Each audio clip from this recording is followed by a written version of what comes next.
Hello, good morning everyone. Today we are going to discuss about cardiac cycle.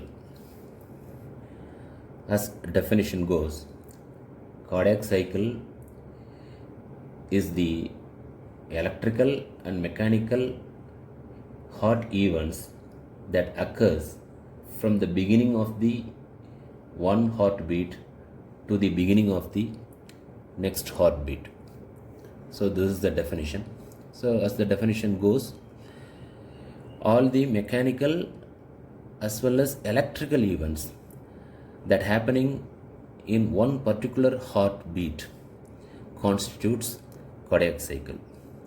Since these events are occurring cyclical manner, it is called cardiac cycle. So in one cardiac cycle we have two things.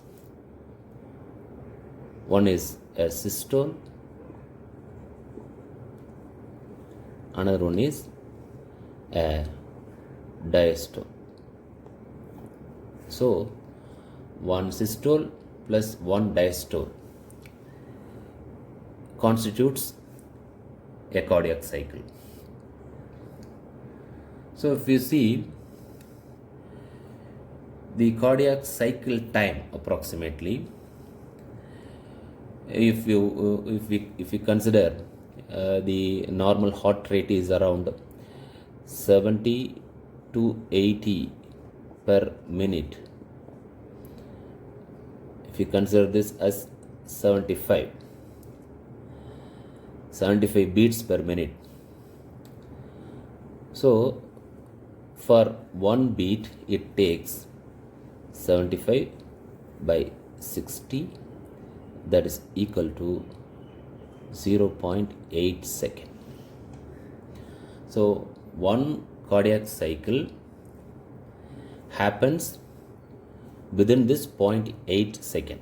So all the events occurring during this 0.8 second is called cardiac cycle, right? Now we will try to understand this cardiac cycle a little bit in detail by using diagrams. We are going to use diagrams for understanding the events happening during each cardiac cycle. Before going to the event, let us try to understand the general functioning of the heart. The heart, which is shown in this figure, is functioning as a two separate pump. Number one, right heart pump, another one is a left heart pump. So the right heart propels the blood to the pulmonary circulation, and the left heart propels the blood to the systemic circulation. As you know, the right heart consists of impure blood and the left heart consists of pure blood. So heart consists of two pumps actually. Okay, one initiates the pulmonary circulation, that is the right side.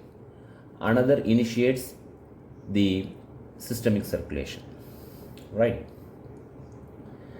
So as far as the electrical events are concerned, that we have studied in the previous class about the origin and initiation of the heartbeat. As you know, the SA node, which is located over here in the right atrium, is initiating the impulse, which is spreading all over the heart. So initially the atria receives the impulse from SA node. After that the ventricle receives. In between that, we know there is a electrically inert AV ring, atrioventricular ring, which is inert through through which the impulse can be conducted only by specialized conductive system, specialized tissue. So, because of this arrangement, we have studied that there is a delay in the impulse to reach from SA node to AV node. That is AV nodal delay. Because of this delay, it facilitates the atria to function ahead of ventricle, or the atria to initiate the function. After that, the ventricle will follow the activity. So the delay facilitates the contraction of the atria first, followed by the contraction of the ventricles.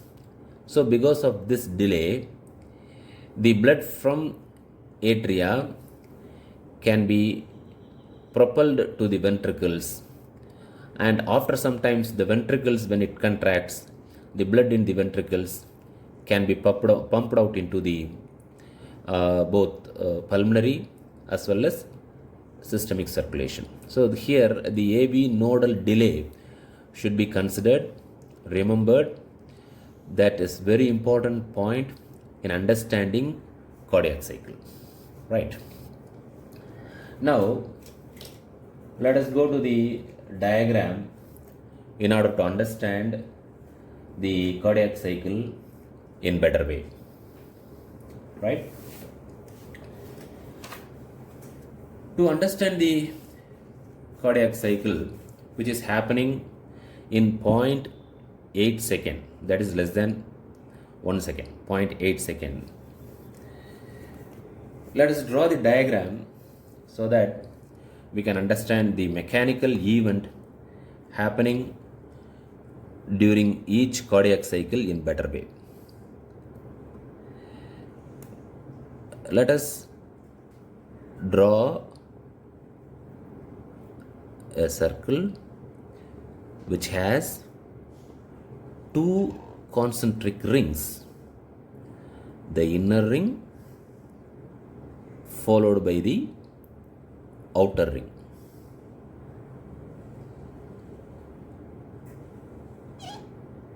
Right.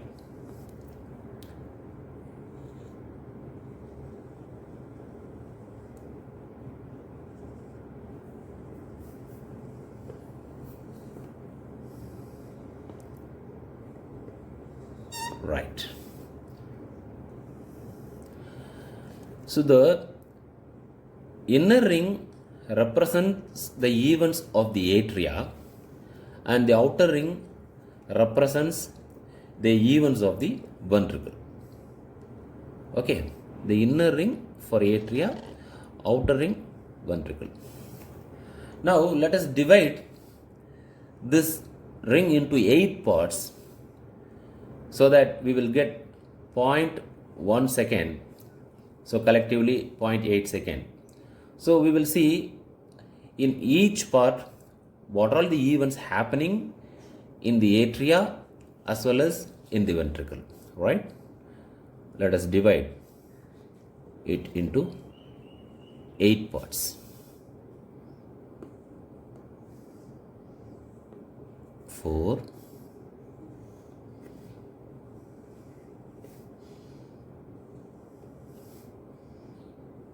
now 8, right?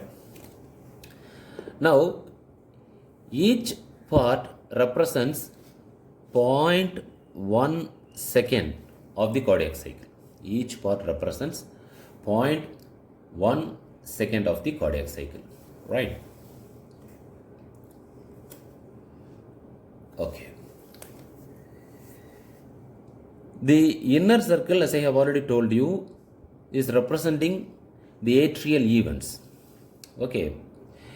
Atrial event means atrial events consist of two things. One is atrial systole and atrial diastole, right?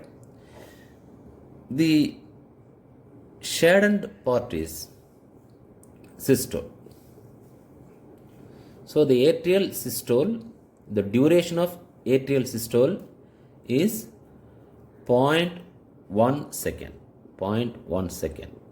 Atrial systole. The duration of atrial systole is 0.1 second. And remaining 0.7 second, the atrium is in diastole. So this is diastole.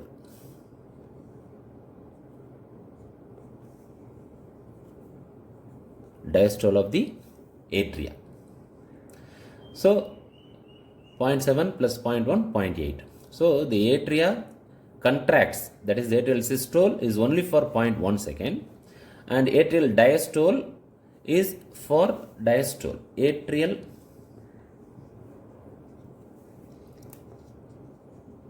diastole is for 0.7 second. So atria is having longest diastole period. Whereas ventricle systole, if you see the ventricle, after the atrial systole, the ventricle systole, the outer ring is for ventricle. After the atrial systole, the ventricle systole begins. So the ventricle systole is for 0.3 second. The shaded area is for ventricular systole. So the ventricular systole is for 0.3 second, and remaining 0.5 second is ventricular diastole.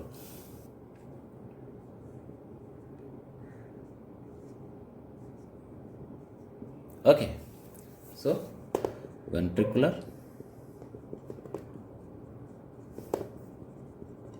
systole is for 0.3 second, and ventricular diastole is for 0.5 second. So totally 0.8 second, right? So ventricular event for 0.8 second, atrial event for 0.8 second. Okay, atrial systole is for 0.1, diastole is 0.7. 0.7. Atrial diastole. Right? Let us further try to examine this particular diagram, the diagrammatic representation of the events of cardiac cycle. Here, the atrial systole, immediately after the atrial systole, the ventricular systole begins, right? And you have atrial diastole as well as ventricular diastole happening simultaneously. So, two main understanding by visualizing this particular picture is the systole of atria and ventricle never overlaps. The systole of atria and ventricle never overlaps. Never. Whereas the diastole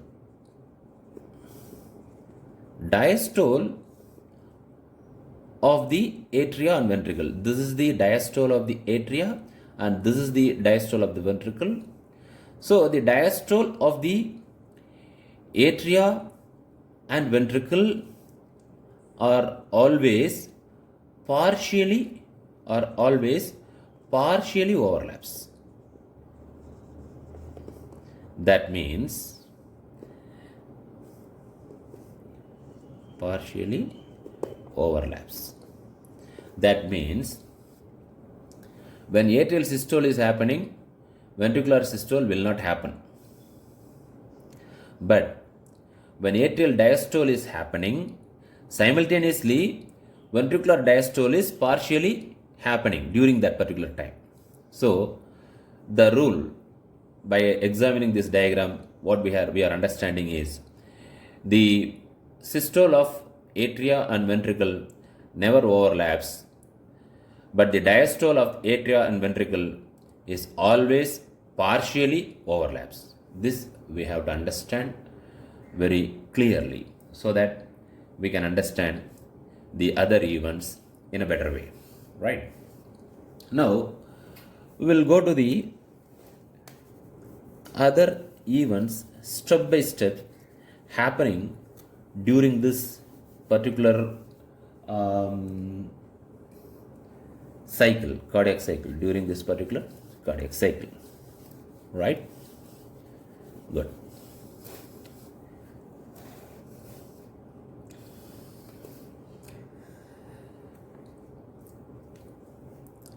First thing which happen in the cardiac cycle is the SA node fires. The impulse will travel initially to the atria, and the atria will contract. So the first event which happening in the cardiac cycle is atrial systole. Now let us understand what happens during this systole. As I told you, the heart is having two pumps, left heart pump as well as right heart pump. During the event, cardiac event, whatever happens to the right side of the heart will simultaneously happening in the left side of the heart, right? When the blood is going to the right ventricle, the blood will go to the left ventricle. From right ventricle, when the blood is going to the pulmonary artery, same time the blood from the left ventricle will be propelled into the aorta. So the events will be similar to both sides.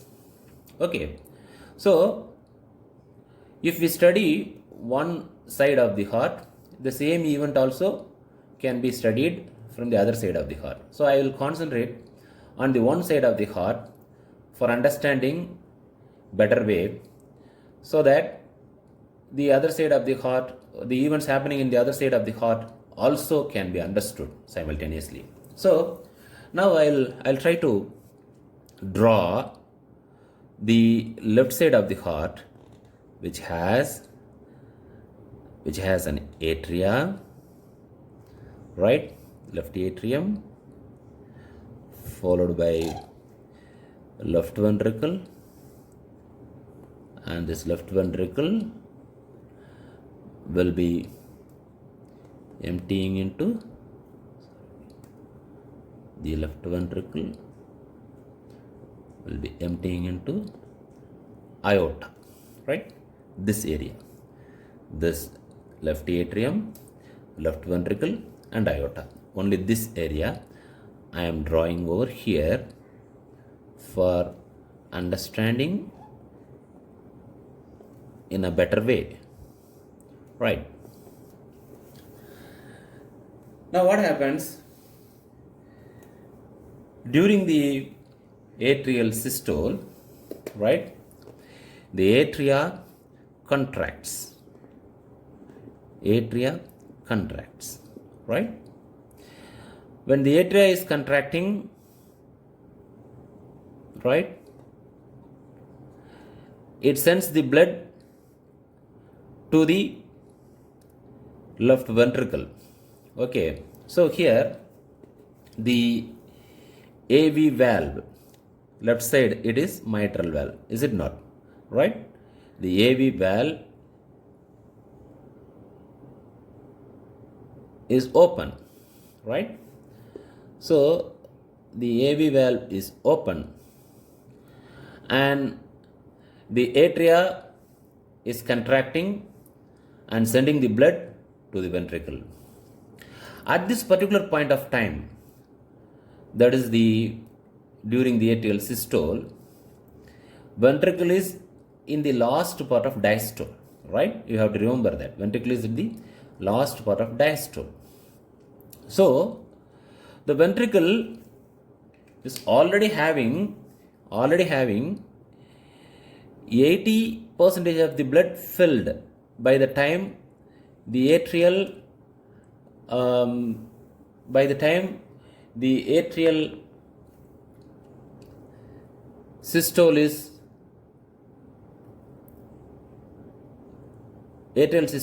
starting, right? By the time when the atrial systole is initiating, already the left ventricle filled up to 80% of its capacity, 80% of its blood.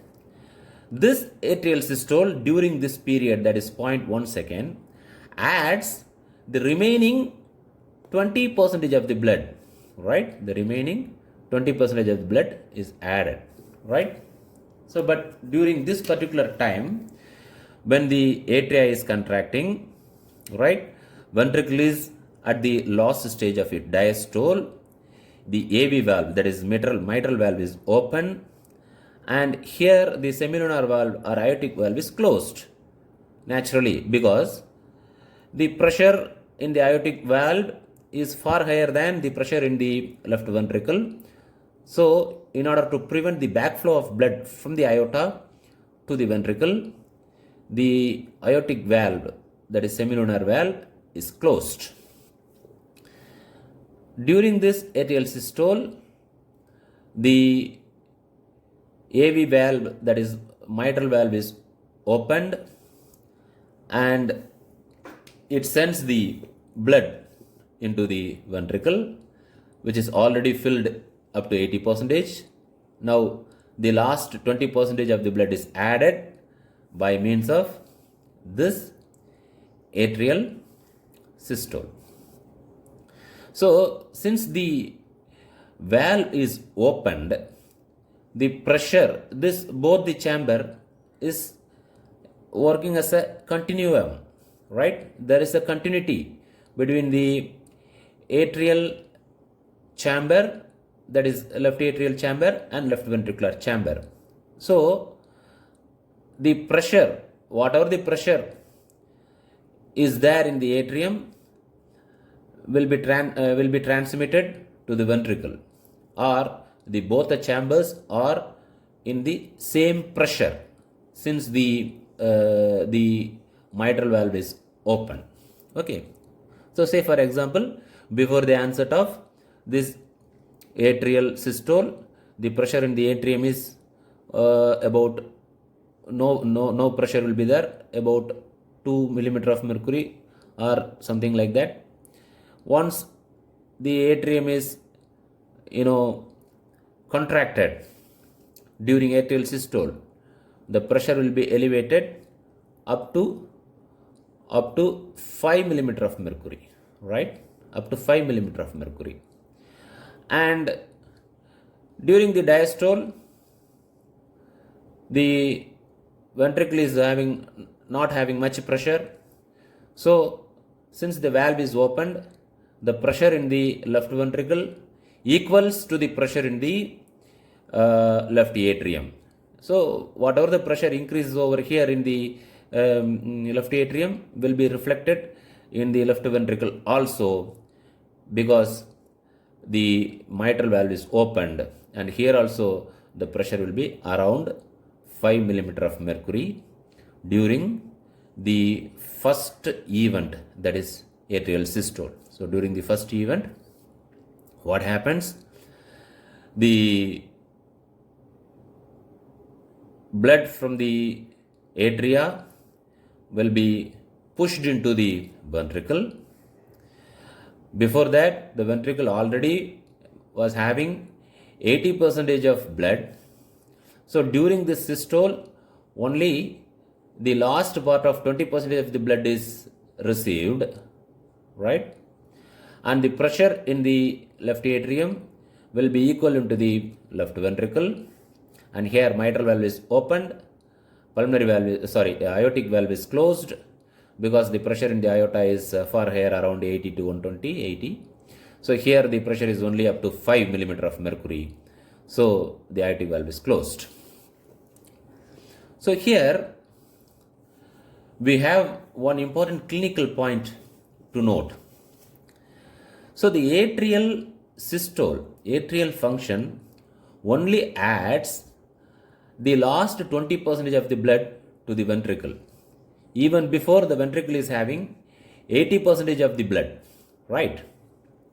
So this 80% of the blood in the ventricle is enough to meet the needs of the body during rest, right? During rest time, how much ever blood is needed for the body, that can be derived from this 80% of the blood which has already accumulated in the left ventricle even before the atrial systole is happening, right? So the atrial systole only add the additional 20%, the last 20% of the blood to the ventricle. So the clinical point here is any dysfunction of the atria will not affect the people, will not affect the person, especially during the resting condition.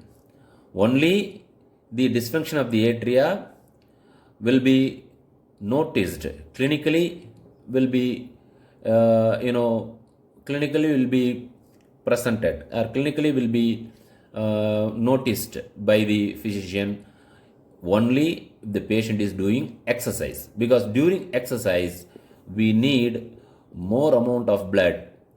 That extra 20% of the blood what the left atrium is propelling during atrial systole is necessary to meet the need of the body during exercise.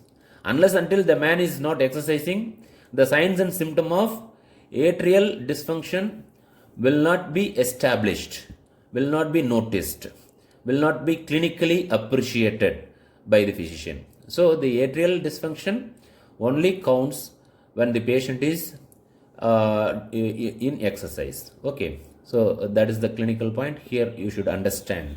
Okay, so now the atrial systole is over. Now the heart is moving to the next part of the event, that is atrial diastole, simultaneously the ventricular systole.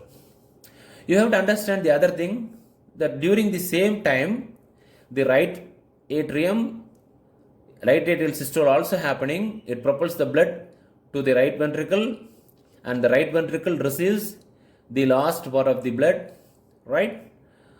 So the event, whatever the event is happening in the left side is simultaneously happening in the right side also. That you have to remember, right? So this is the first event happening in the cardiac cycle. That is, first event is, here I can write atrial systole, right? After the systole, the heart is moving to the next event. Okay.